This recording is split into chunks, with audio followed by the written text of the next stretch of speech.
School में lunch करते वक्त खाना खाते वक्त एक भाई जो कि 11वीं क्लास में पढ़ा करता है वो ये देखता है कि सामने लड़कियों के बीच में बैठी उसकी 12वीं क्लास में पढ़ने वाली उसकी जो बहन होती है उसको अचानक से उल्टियां हो रही है। उसकी तबीयत खराब हो गई है। तो फिर उसके बाद दोस्तों वो जो भाई होता है वो सीधे उसको डॉक्टर के पास लेकर के जाता है और फिर डॉक्टर उसका चेकअप करता है। चेकअप करते हैं तो अब डॉक्टर जो है वो एक ऐसी खबर भाई को दे देते हैं कि तुम्हारी जो बहन है वो गर्भवती है। अब तो दोस्तों उसके बाद ये दोनों जब वापस घर आ रहे होते हैं तो फिर आते वक्त भाई ये बोला कि अब क्या करेंगे, और फिर बहन ने जो कुछ बोला दोस्तों वहां पर भाई ये सुन करके सारी बातें दंग रह जाता है। और फिर उसके बाद इस कहानी में जो कुछ हुआ पूरी कहानी यहाँ पर जब आप सुनेंगे तो बहुत ही ज्यादा इंटरेस्टिंग और इन घटनाओं से आपको बहुत बड़ी सीख भी मिलने वाली है दोस्तों। तो जरूर इस वीडियो से कुछ ना कुछ सीखेंगे आप। नमस्कार दोस्तों, स्वागत है आपका हमारे यूट्यूब चैनल में। दोस्तों ये जो घटना है ये गुजरात के अहमदाबाद के अंदर घटी हुई थी। एक छोटे से गांव में घटी थी जहां पर राजवीर सिंह नाम का एक शख्स रहा करता था। घर में उसकी एक बेटी होती है जिसका नाम कंचन होता है और जो कि 12वीं क्लास में अभी पढ़ाई कर रही थी। अब राजवीर की जो पत्नी होती है उनकी 4 साल पहले मौत हो चुकी है। तो फिर घर के अंदर पिता और बेटी ही रहा करते थे। अब जो राजवीर सिंह होता है वो मजदूरी किया करता था। गांव के ही किसी किसान के खेत में जाकर के वो मजदूरी के काम करता, कभी पानी लगाना, कभी फसल कटाना या फिर बुआई जुताई या ट्रैक्टर चलाना। इस तरीके का काम जो है वो गांव के ही एक किसान के खेतों में मजदूरी के रूप में किया करता था। उसके बदले में उसे वो 12,000 रुपए दिया करता था और इन्हीं 12,000 रुपए से ये जो किसान राजवीर होता है दोस्तों वो अपना अच्छे से भरण पोषण कर लिया करता है। उसमें वो अपनी बेटी की स्कूल की फीस वगैरह भी भर दिया करता था और बाकी के घर के खर्चे में काम आया जाया करते थे। परिवार इनका अच्छा चल रहा था। ये दो ही लोगों का परिवार था, कोई दिक्कत भी नहीं थी कैसी भी। राजवीर का छोटा भाई होता है जिसका नाम रामपाल होता है और जो रामपाल की पत्नी को मरे हुए तो तकरीबन 7 साल का समय हो चुका था। रामपाल जो कि फिलहाल अकेला था और उसको एक बेटा था जिसका नाम नीरज होता है और जो कि फिलहाल 11वीं क्लास में पढ़ा करता था। अब तो ये दो परिवार थे। एक तो भाई का परिवार जो कि बीच आंगन में एक दीवार लगी हुई थी और दीवार के दूसरी साइड इसका छोटा भाई रामपाल रहा करता था और एक साइड में राजवीर सिंह अपनी बेटी के साथ में, दूसरी साइड में रामपाल अपनी बेटे के साथ रहा करता था। इस तरीके से इस परिवार का बंटवारा हुआ पड़ा था। अब तो दोस्तों जो ये कंचन थी वो पढ़ाई लिखाई करती थी और पढ़ाई लिखाई के साथ वो अपना घर का सारा काम भी किया करती थी और उसे माँ की याद नहीं आती है। उसके पीछे की सबसे बड़ी वजह थी ये कि उसका पिता राजवीर उसे इतना ज्यादा प्यार करता था कि उसे माँ की याद ही नहीं आने देता था। तो कोई परेशानी भी बेटी को नहीं थी। अब एक दिन की बात होती है कि पिता ने अपने छोटे भाई रामपाल से 2,000 रुपए उधार लिए थे। तो अब पिता को जो तनख्वाह होती है उसकी महीने की मिल चुकी होती है। तो फिर वो अपनी बेटी के हाथ 2,000 रुपए रखता है और कहता है कि बेटी कंचन अपने चाचा रामपाल को ये पैसे दे आओ, मैं उन्हें उसे लिए थे। अब जो कंचन होती है दोस्तों वो उन पैसों को देने के लिए रामपाल चाचा के घर में पहुंच जाती है और फिर वहां पर जाकर के वो चाचा को पैसे देने लगती है। लेकिन दोस्तों जो ये रामपाल था वो मक्का टाइप का इंसान था। वो किसी में ये नहीं देखता था कि ये अपने ही परिवार की बेटी है या फिर कोई क्या है, ये कोई भी चीज नहीं देखता था। काफी ज्यादा शराब भी पिया करता था और फिर वो कंचन का हाथ पकड़ लेता है। जैसे ही कंचन उसे पैसे देती है तो फिर वो उसे हाथ पकड़ करके सहलाना शुरू कर देता है। अभी तक तो कंचन को ये लग रहा था कि चाचा बस ऐसे ही करे, लेकिन फिर तुरंत ही कंचन समझ जाती है कि चाचा के नियत में खोट है और फिर एकदम से झटक करके वहां से बच करके अपने घर आने लगती है। लेकिन रामपाल बोलता है कि कभी ना कभी तो तुझे यहाँ आना ही पड़ेगा।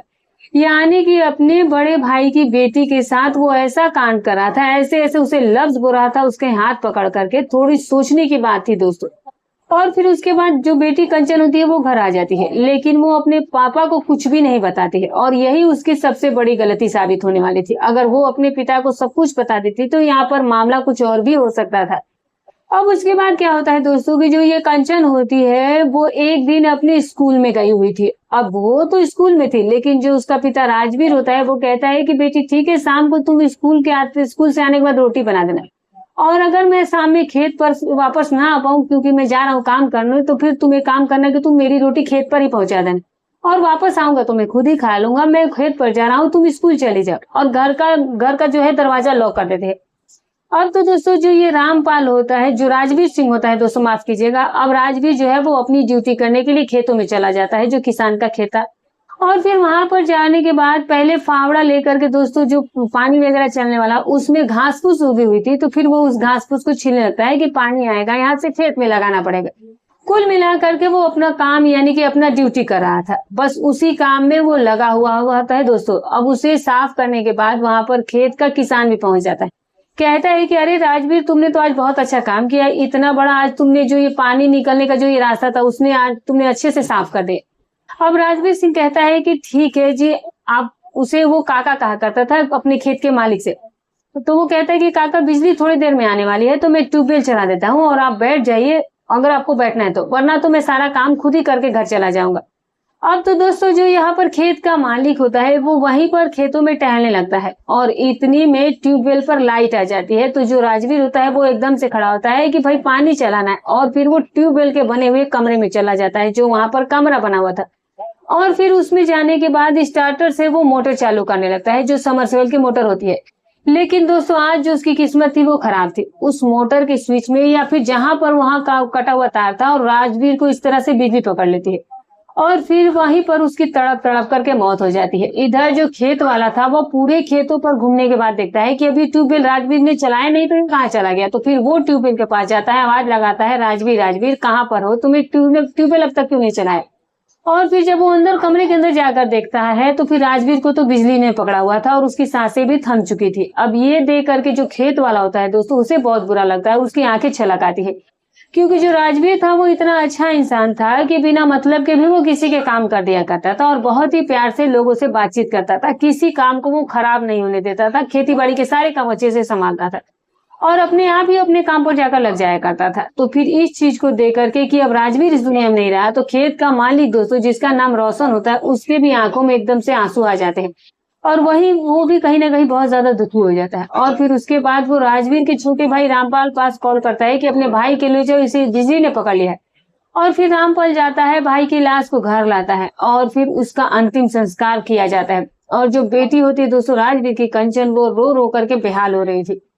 उधर जो राजवीर का छोटा भाई रामपाल होता है, रो तो वो भी रहा था, वो भी उसका सगा भाई था। रामपाल का जो बेटा होता है दोस्तों जिसका नाम नीरज होता है, कहीं ना कहीं उसके भी आंसू नहीं रोक रहे थे। वही 4 लोगों का परिवार इन लोगों का था ही, भले ही अलग अलग रहते थे, बीच में दीवार थी, लेकिन अब वो क्या कर सकते थे, तो वो उनके अपने ही।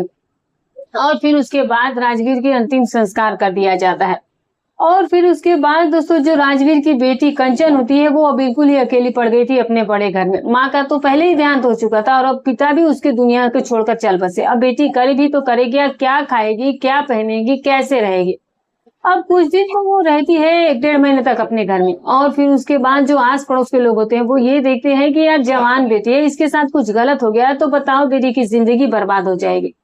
तो फिर जो आस पड़ोस के लोग होते हैं वो इस लड़की के चाचा रामपाल से कहते हैं कि अरे तुम्हें दिखता नहीं है कि तुम्हारे भाई की लड़की अकेले घर में रहती है, उसे तुम अपने घर पर क्यों नहीं रख लेते हो, तुम्हारे घर पर खाना भी बना दिया करेगी और उसका दिन भी अच्छे से गुजर जाएगा, उसकी भी जिंदगी आराम से कटेगी। और फिर कोई अच्छा सा लड़का दे करके उसकी तुम मदद कर देना और कुछ गांव वाले मदद कर देंगे, इसकी शादी करवा देंगे। अब ये बात सुनते ही दोस्तों जो रामपाल होता है वो एक अजीब सी मुस्कान वो उसके चेहरे पर आता है और कहता है कि हाँ बिल्कुल ठीक है, अब मैं उसको अपने ही पास रखूंगा।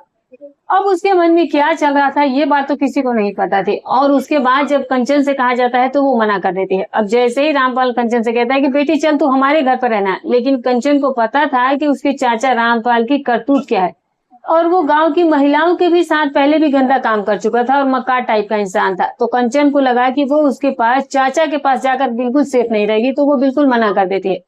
और जब सामने से माना करती है तो रामपाल खड़ा कर बुड़बुड़ाने लगता है, कहता है कि बताओ मैं तो भला करने गया था लेकिन ये तो लड़की खुद ही नहीं आ रही है। अब इस बात का रामपाल का बेटा नीरज सुन लेता है, पूछता है कि बापू क्या बात है, आप इतना गुस्सा क्यों दिखा रहे हैं। तो फिर उसका बापू कहता है कि अरे तेरी बहन को लेने के लिए मैं गया था, यहाँ पर रह लेगी, वहां पर तो वैसे भी अकेली रही है, कहीं कुछ हो गया नोनी हो गया तो क्या होगा उसके साथ।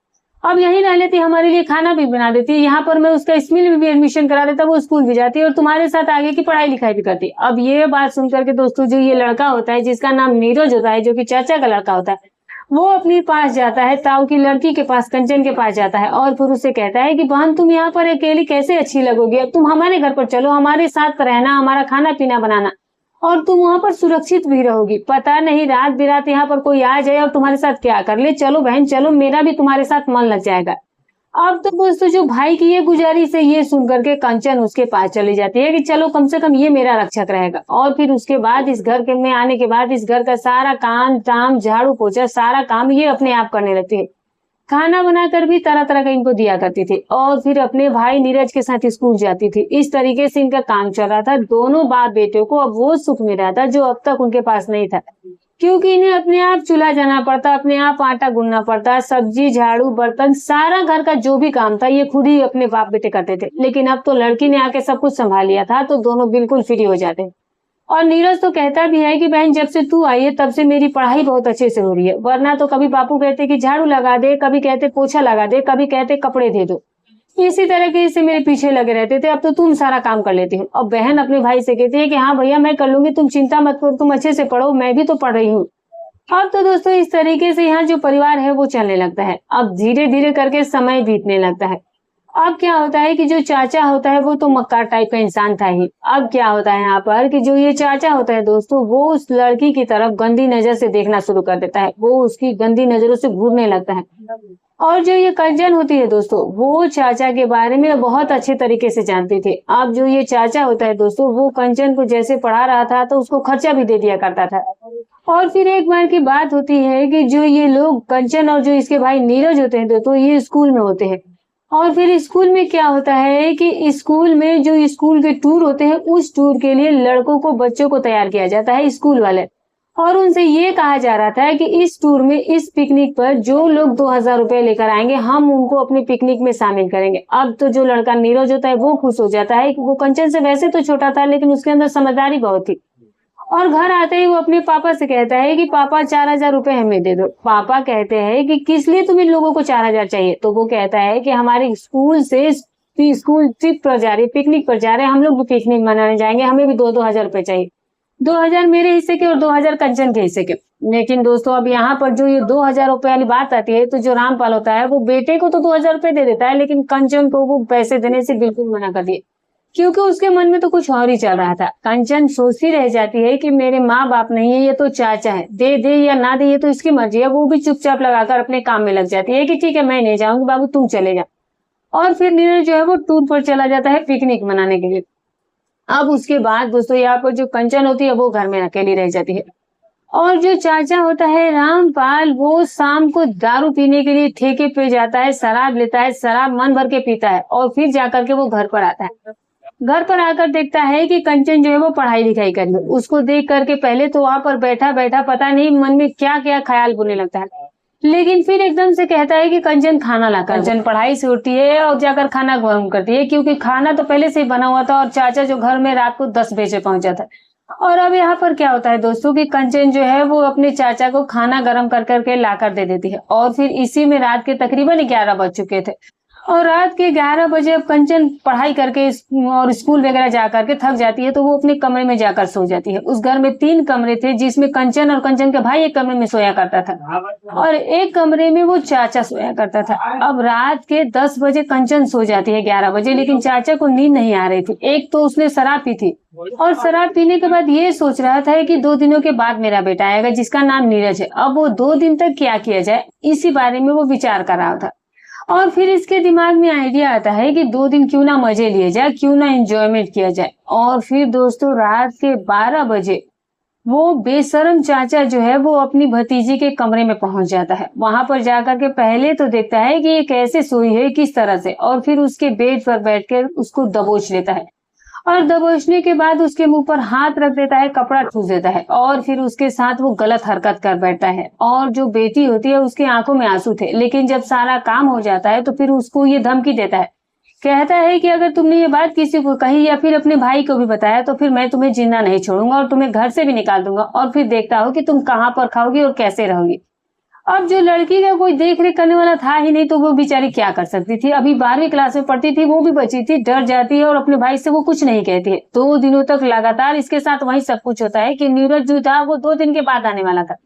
तो फिर जब अगली रात होती है तो फिर से वो चाचा शराब पी करके अपने भतीजी के कमरे में जाता है और फिर उसके साथ वही गलत खेल खेलता है और फिर उसके बाद में धमकी देकर अपने कमरे में आकर सो जाया करता है।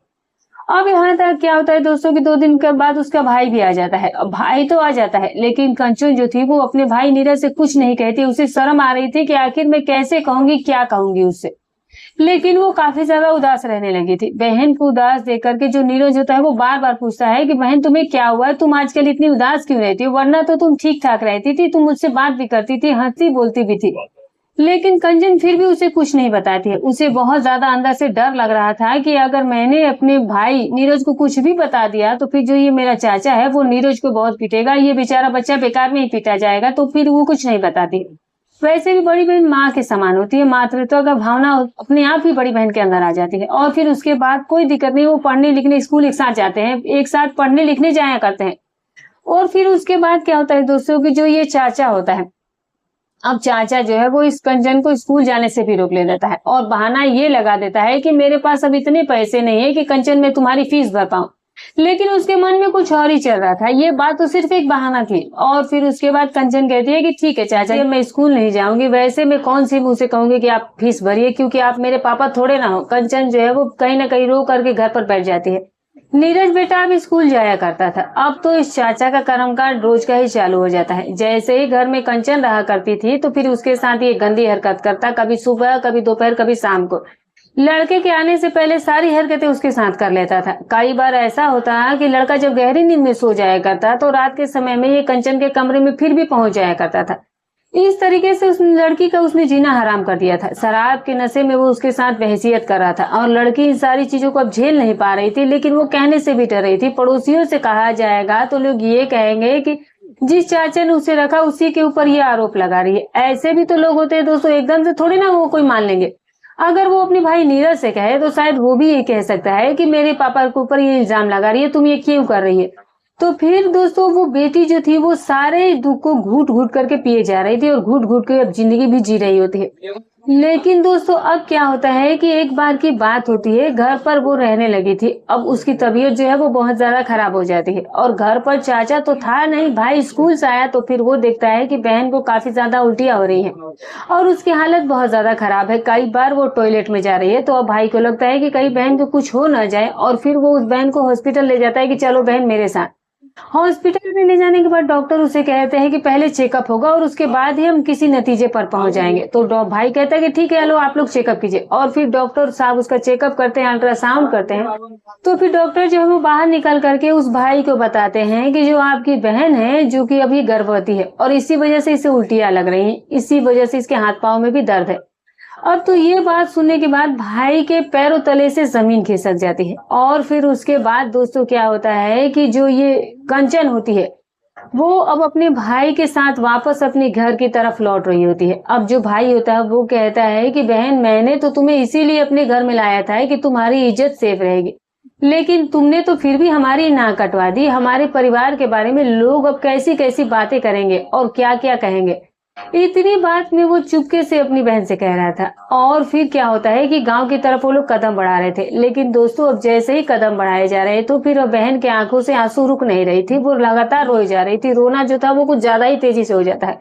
भाई देखता है कि क्या परेशानी है, पूछता है कि भाई बहन तू इतना रो क्यों रही है, जो हुआ सो हुआ, अब देखेंगे कि आगे क्या करना है, उस लड़के के बारे में बता देना बस मुझे। लेकिन दोस्तों बहन कहती है कि भाई मैं तुम्हें क्या बताऊं, तुम्हें तो मुझे बताने में भी शर्म आ रही है और इसीलिए मैंने तुम्हें कभी नहीं बताया कि मेरे छोटे भाई के ऊपर इसका क्या असर पड़ेगा। अब तो बहन की ऐसी शक्ल को देख करके भाई उसकी तरफ देख करके कहता है कि बहन बता तो कौन है वो और तुम्हारे साथ क्या किसी ने जबरदस्ती की है या तुम जबरदस्ती या की गई है फिर बिना मर्जी के तुम्हारे साथ किया गया। क्योंकि अभी तक तो भाई ये समझ रहा था कि शायद बहन ने ये सब कुछ जानबूझकर किया, लेकिन बहन रोने लगती है। और फिर जो बहन कंचन होती है वो चाचा रामपाल के बारे में सब कुछ बता दिए कि मुझे इसीलिए उन्होंने पढ़ाई से छुड़वा दी, मेरे साथ वो गंदी हरकत दिन में कई कई बार करते हैं और मेरे साथ उसने बहसियत की थी उस दिन स्टार्ट की थी जब तुम पहली बार पिकनिक पर गए थे। अब तो ये बात सुनकर के बेटे का पारा 7वें आसमान पर चढ़ जाता है कि यार उसके पिता ने ये क्या कर दिया। और फिर एकदम से अपने पिता से कहता है कि मैं अपने पापा को अच्छी तरह से देख लूंगा और देखता हूँ कि ये कैसी अब हरकत करेंगे। और उसके बाद शाम का समय होता है। शाम के समय रामपाल फिर से शराब पी करके घर आया था और अब जो लड़का नीरज होता है दोस्तों, उसने इंतजार किया कि कब रात हो जाए। अब पूरा दिल में उसका गुस्सा भरा हुआ था। अपनी बहन को वो अपने साथ नहीं रह देता है और फिर उसे सरिया हाथ में दे देता है और खुद अपने हाथ में एक कुल्हाड़ी ले लेता है और फिर जा करके पापा के कमरे में उसके चीथड़े चीथड़े वो लोग कर देते हैं इन दोनों के द्वारा। और अब उसकी हत्या कर दी जाती है। लेकिन दोनों के द्वारा यहाँ पर गलत है दोस्तों कहा जाएगा। वो जो लड़की थी उसे सरिया तो दिया था, लेकिन लड़की फिर भी सरिया उठा नहीं पाती है, वो वहीं पर डाल देती है और फिर डर के मारे, क्योंकि कभी उसने ऐसा कुछ किया नहीं था, तो वो बाहर निकल जाती है, रोने लगती है कि मेरे वजह से आज इस घर में क्या हो रहा है। लेकिन दोस्तों थोड़ी देर में वो लड़का उस पिता की हत्या करके उसके शरीर के टुकड़े टुकड़े कर देता है, बल्कि उसके प्राइवेट पार्ट तक को काट देता है कि इसके ही वजह से तुमने सब कुछ किया है। और फिर दोस्तों जो पड़ोसी होते हैं वो इन दोनों को रोते हुए देख करके, घर में शोर शराबा सुन करके वहां पर दौड़ के आते हैं और फिर आकर के देखते हैं कि ये जो लड़का है जो कि अपने ही पिता की हत्या कर चुका है। और कोई भी गांव का भला मानुस जो है वो पुलिस को फोन करता है, पुलिस गांव में आती है और आकर के इस लड़के को पकड़ती है और साथ में लड़की को भी पकड़ा जाता है और फिर उस लाश को पोस्टमार्टम के लिए भेज दिया जाता है। आधे गांव के लोग यही सोच रहे थे कि शायद इन बहन भाई का गलत रिश्ता होगा और इसीलिए ये बात पिता को पता लगी होगी तो हत्या कर दी गई हो। लेकिन जब वहां पर पुलिस उनसे पूछताछ करती है तो कुछ दूसरा ही राज खुल करके आता है। लड़का बताता है कि जो ये मेरा पिता था वैसे तो ठीक ठाक इंसान था, लोगों की मदद भी करता था, लेकिन उसके अंदर एक लड़कीबाजी का कुछ अलग ही शौक था, एक जुआ वगैरह भी खेलने का शौक था और शराब भी पीता था। बस यही प्रॉब्लम उसके अंदर सबसे ज्यादा थी। और फिर सारी कहानी पुलिस के सामने बयां कर देता है कि मेरी बहन के साथ इसने गंदी हरकत की थी और इसीलिए वो गर्भवती है। अब तो दोस्तों पुलिस भी जब यहाँ पर ये बात सुनती है तो एक बार वो भी ये कहती है कि जो तुम लोगों ने किया बच्चों ने वो सही ही किया है, लेकिन कानून की नजर में ये सही नहीं है, अब केस तो तुम्हारे ऊपर बनेगा ही। लेकिन दोस्तों लड़का जो है वो चीख चीख करके कह रहा था कि मेरी बहन ने कुछ नहीं किया, मैंने ही अपने पिता को मारा है क्योंकि उसके कर्म खराब थे। जब वो बार बार चीख करके कहता है तो फिर बहन को अरेस्ट नहीं किया जाता है और सिर्फ भाई को अरेस्ट करके कोर्ट में पेश किया जाता है और फिर उसे जो सजा मिलनी है वो मिलेगी। अब वो जेल में है और जो बहन है वो अब अपने घर पर फिलहाल बिल्कुल ही अकेली रहती है, रोती रहती है और अपने भाई का इंतजार करती है कि कब आएगा। जैसे तैसे वो आस पड़ोस के पैसे लेकर अपने भाई से मिलने के लिए भी जेल में जाती है। जा करके भाई को देख करके एकदम से रोने लगती है कि भैया तुमने मेरे लिए अपनी जिंदगी क्यों बर्बाद कर ली, शायद कोई और रास्ता निकाले तो कुछ और ही सोच लेते। लेकिन भाई कहता है कि बहन तू बिल्कुल चिंता मत कर, जिंदगी मेरी बर्बाद हुई है, तू आराम से रहे और या तो तू लड़का अपने लिए अपने आप ढूंढ ले या फिर कोई आस पड़ोस के लड़का ढूंढ लेंगे तो तू मुझे फोटो जरूर दिखाना। इस तरीके से वो बहन को हंसा कर वापस भेजा करता था और कहता है कि तू चिंता मत कर, मैं यहाँ बिल्कुल मजे से हूँ। वरना तो दोस्तों जेल में कौन मजे से रहता है। जेल में रहने वाले जब किसी माँ बाप या किसी परिचित से मिलते हैं तो उनकी आंखों से आंसू झरझर बहने लगते हैं। लेकिन वो लड़का हिम्मत से कहता था कि बहन मैं दुखी नहीं हूँ, मैं बहुत अच्छा है, तू वैसे भी मुझसे मिलने आती है, अब तू घर पर रहे और अच्छे से रह कर और अंदर से ताला लगा करके घर पर रह कर। लेकिन दोस्तों यहाँ पर जो ये बच्चा था उसका जो लड़का होता है दोस्तों जो ये जेल में होता है, ये बहन से कहता है कि बहन कोई दवाई वगैरह कुछ, या उसने किसी से कुछ पूछा होगा, कहा था कि ये दवा ले लेना, ये बच्चा जो है वो हट जाएगा। अब इन्होंने ये सारा चीज जो है इसे एडवाइस दिया। अब ये बच्चा जो है वो शायद अभी 1-1.5 महीने का ही था, तो बहन जो है वो उस बच्चे को दवा खा लेती है और हटा देती है, लेकिन उसकी जान बहुत मुश्किल से बच पाती है। पड़ोस की आंटी होती है वो उसकी मदद करती है जब वो ऐसा दवा का सेवन कर देती है। अब जाहिर सी बात है वो कुछ अलग ही तरीके से, पहली बार उसने ये चीज लिया था तो उसको कुछ अलग ही शरीर पर प्रभाव पड़ा था, लेकिन फिर पड़ोसी ने उस लड़की को संभाल लिया था। अब यहाँ पर दोस्तों अब कोई घर की दुल्हन तो कोई नहीं बनाएगा, या फिर कोई हो सकता है कि कोई बना भी ले अपनी बहू। समाज में तो सब तरह के लोग हैं, अच्छे भी हैं और बुरे भी हैं। दोस्तों आप इस कहानी के बारे में क्या कहना चाहेंगे? जो उसके भाई नीरज ने अपने पिता के साथ किया, क्या वो सही था या कोई दूसरा अपना रास्ता वो अपना सकते थे? कमेंट करके जरूर बताइएगा। और क्या इतने दिनों तक चुप रहने के बाद आखिरकार उसकी बहन को ये बात बतानी पड़ी, तो क्या उसे शुरू में इस चीज का विरोध नहीं करना चाहिए था? आखिर तो ये बात कभी ना कभी खुल करके लोगों के सामने, उसके भाई के सामने आ ही गई थी, तो इस बात का विरोध जो है वो शुरुआत में ही करना चाहिए था। खैर जो भी राय हो आप लोग कमेंट करके जरूर बताइएगा। तो दोस्तों ये रही कहानी। हमारी कहानी सुनाने का उद्देश्य किसी की भावनाओं को ठोस पहुंचाना नहीं, ना ही किसी के दिल को आहत करना है, बस केवल आपको सतर्क करना है, आपको जागरूक करना है। तो फिर मिलूंगी कल एक और नई घटनाक्रम के साथ, तब तक अपना और अपने परिवार का